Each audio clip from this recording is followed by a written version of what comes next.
Oh my God! It like infected birds can justify everything. You know, raised by American and Ukrainian uh, scientists in military labs and sent to Russia to spread diseases like I don't know, like alcoholism, probably. Uh, it's hilarious. I mean, I gotta meet a person who made this at some point. Hi everyone, my name is Operator Starsky. I am a press officer of the Rapid Response Brigade of the National Guard of Ukraine, and I'm a YouTuber reporting from the ground. After this invasion had started, I kept publishing videos with reports in my Ukrainian blog for my people. Um, but at some point, I talked to my colleague from another unit, and I said maybe we should make a blog in English, and he was like, "That's a bad idea. It's not gonna work." But we tried, and it worked because it appeared that the international community didn't have enough sources in English regarding the war in Ukraine. So yeah, since then my blog became pretty much significant, yeah, for me and for people I communicate with. This year must feel very different to last year's Day of Independence. Yeah, it really does. So last year I've been to Khreshchatyk. It's our main street in Kiev, and there was a military parade. My brigade also participated, and that it was basically the last time I saw Maria flying over Kiev. That time it was, of course, very different because this time there were tanks on the streets, and they were Russian tanks, but they were improved Russian tanks. They didn't move. This time, I would say that the meaning of the Independence Day have changed for me personally, because exactly 6 months ago we were told that we will not celebrate the Independence Day anymore, and everybody who thought so failed, basically. Uh, so yeah, I'm really happy that my brothers in arms, my comrades, um, they made this independence possible. But also, it's possible due to all the decent people who support Ukraine. I, if I was a president, I would rename this holiday to the Day of Independence and Friendship, because uh, we owe you guys big time for supporting us. Boris Johnson came to visit yesterday, didn't he? So, what are your thoughts on that?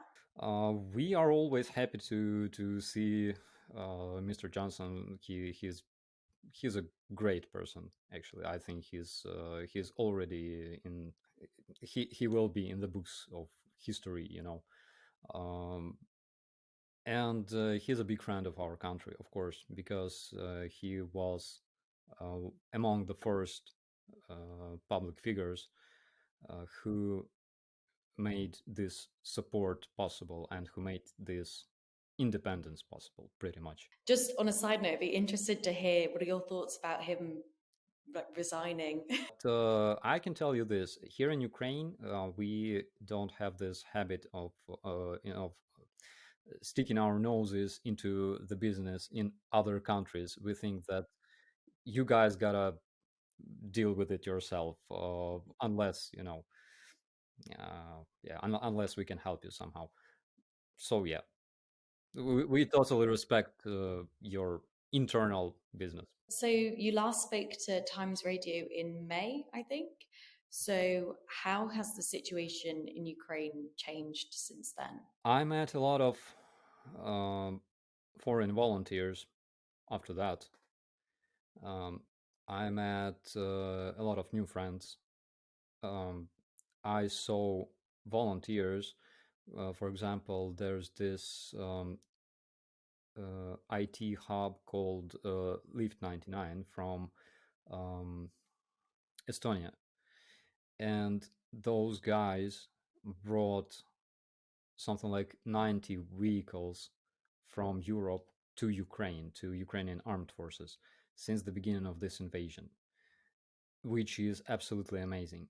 Um, those people are fantastic. And I saw a lot of people who come to Ukraine to help uh, without, expecting anything in return. Um, so, I changed a lot of uh, things in my mind. And one thing I know for sure is that actually the world is a great place because the world is full of decent people who will always help you. And I think it's beautiful because this is how we as humans, this is how we should, exist and survive by helping each other. And then in terms of the conflict since May, how would you say is your overall thoughts on that as well? So what we can see now is that Russians have lost majority of their elite troops, uh, especially since February, April. Their elite troops were completely eliminated in places like Hostomel, for example. We can see that they lack troops to continue their offensive operations. They need to relocate their troops from place to place. For example, they had to retreat from the whole northern Ukraine in order to be able to concentrate enough troops to take towns, which are not cities, they're towns, like Rubizhne and Severodonetsk. It took them uh, 4 months to take those towns. Um, we can see that they are running out of men and vehicles and missiles, and we can see that Ukraine, Ukrainian armed forces are growing in terms of vehicles and men and missiles, which is great. So I think that we can expect our territories to be liberated. Of course, we have absolutely no doubt in that. No matter what Russian propaganda says, we don't care. Um, but of course, nobody will tell you the exact date. So let's wait and see. In the last time you spoke to Times Radio, again, you sounded really, really positive. Um, do you still maintain that level of positivity? I can say that I'm even more convinced about our victory than before, and every day, like with every day, I'm becoming more and more convinced in that. Um, because every day of Russian troops not moving forward, but building defense lines and losing their ammunition storages and their bases and their command headquarters to Ukrainian missile strikes. Um, every such day makes our victory closer and closer. And in terms of like views on your videos, have you found that people's interest in what's going on in Ukraine has remained the same, has it increased over time or decreased? It decreases, and it decreases a couple of times. Like it now, it's couple of times smaller than before. The interest, but I would not say that support is smaller than before. I have a very strong audience from all around the world, and I still keep receiving thousands of supportive commentaries on my channel. And I know that uh, people, of course, get tired, even though they don't live in Ukraine, for example. They don't have to go to shelters every time they hear like missile alarms and stuff. But people are getting tired psychologically, and I completely understand that. But on the other hand, we have a huge audience of our strong supporters, and every time, I recognize the same names among those commentaries on my channel, and it makes me happy. It makes me motivated because we still feel the support from the people. Do you think that any of your videos have helped to inspire people to come to Ukraine? So recently, I met the EOD guys. Those are from Ireland, Australia, Scotland, the UK, and uh, one of them, he said that they are volunteers, so they are volunteered to come to Ukraine and basically do demining in dangerous areas like in Hostomel, for example, because we still have a lot of stuff like scattered around. And he said that he was inspired by my channel, which I think is awesome.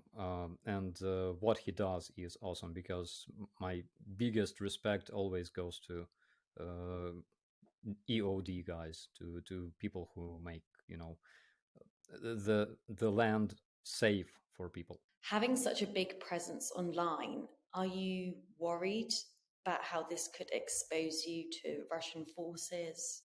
When this invasion started and we made a video dedicated to our enemies, together with our sergeant major, we have received tons of commentaries that basically said things like, uh, "We will come to Kiev and kill you," you know, and we're still waiting. I mean, yeah, I received a lot of comments from Russian trolls that I'm actually a Polish actor hiding in Warsaw.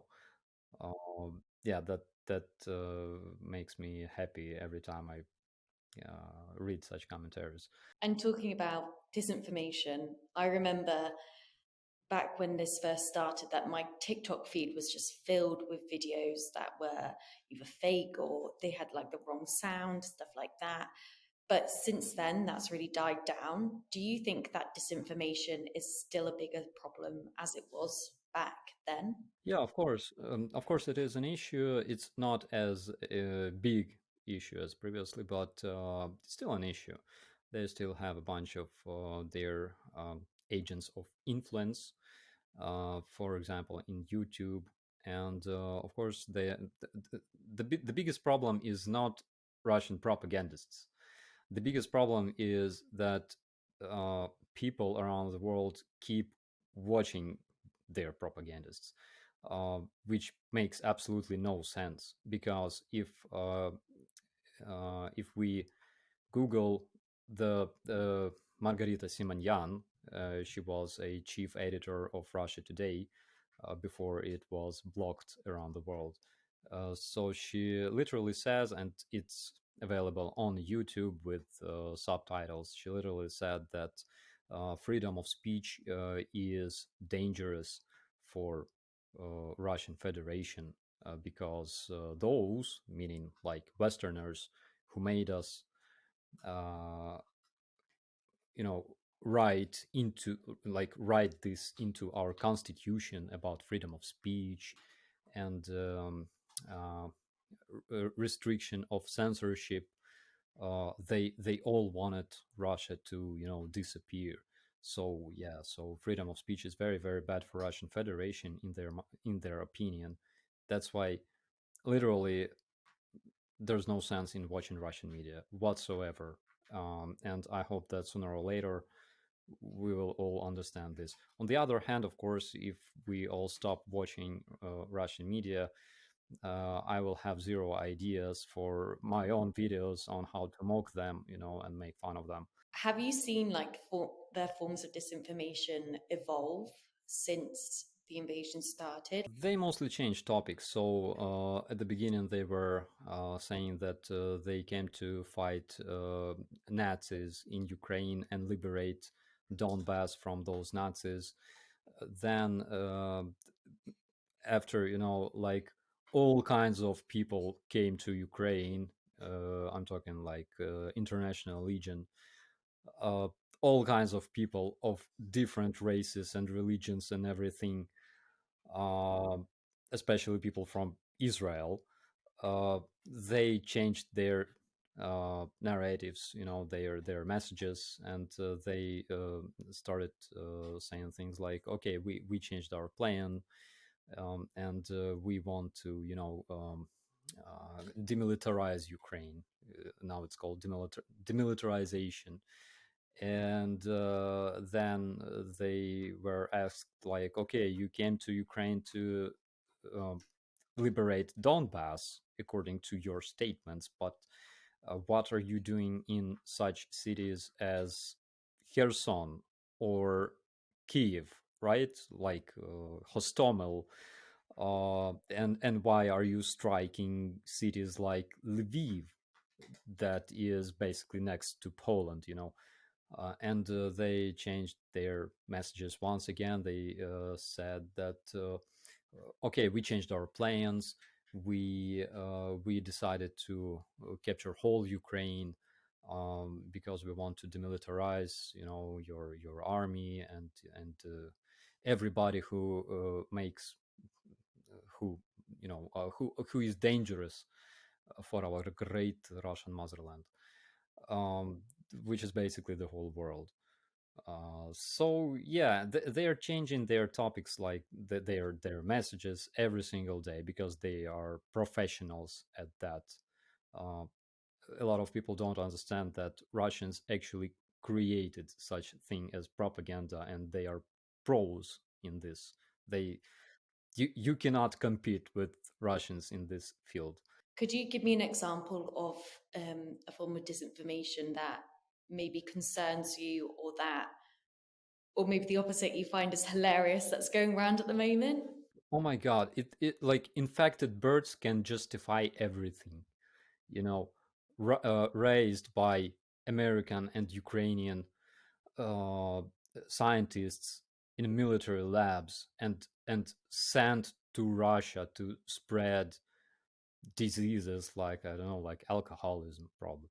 Uh, it's hilarious. I mean, I gotta meet a person who made this at some point. I don't know. I just wanna see this person who created this, because yeah, it's funny, but Russians literally gathered a United Nations, meeting for this.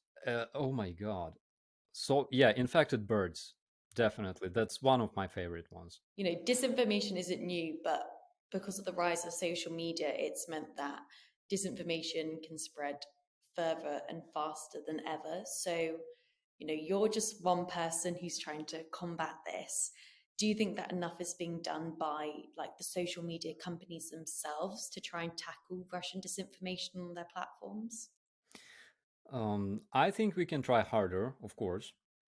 On the other hand, I really don't think that they are uh, comparable to the threat that they were recently, previously. uh, they are not comparable. Also, yeah, like social media and other channels of spreading information uh, means that this disinformation can reach further. On the other hand, this means that people can do fact checking and things like that. They can find more and more information regarding this. And every time Russians claim that Ukraine has bombed Donbass for 8 years and 50,000 men died, literally every user can find this report by the United Nations and read that, yeah, 50,000 men died, including Russian terrorists including Ukrainian soldiers, and the number of civilians who died on both sides is only 3,000 people, and not all of them died from things like artillery and stuff. So uh, people can do fact checking, and there are numerous agencies and organizations like Stop Fake, like Inform Napalm here in Ukraine, like Bellingcat, that do perfect fact checking and OSINT, and I think it's great. I think it works. What would you say would be your, I don't know, three top tips or pieces of advice for people to look out for disinformation online? Uh, if it's Russian, it's fake, literally. Um, if it's about losses or any speculations like regarding casualties, this information should be checked a lot, because again, it can be delivered by anybody. And the third one is generally do fact checking. Generally, you gotta have a bunch of different sources of information, but remember, rule number one: if it's Russian, it's fake.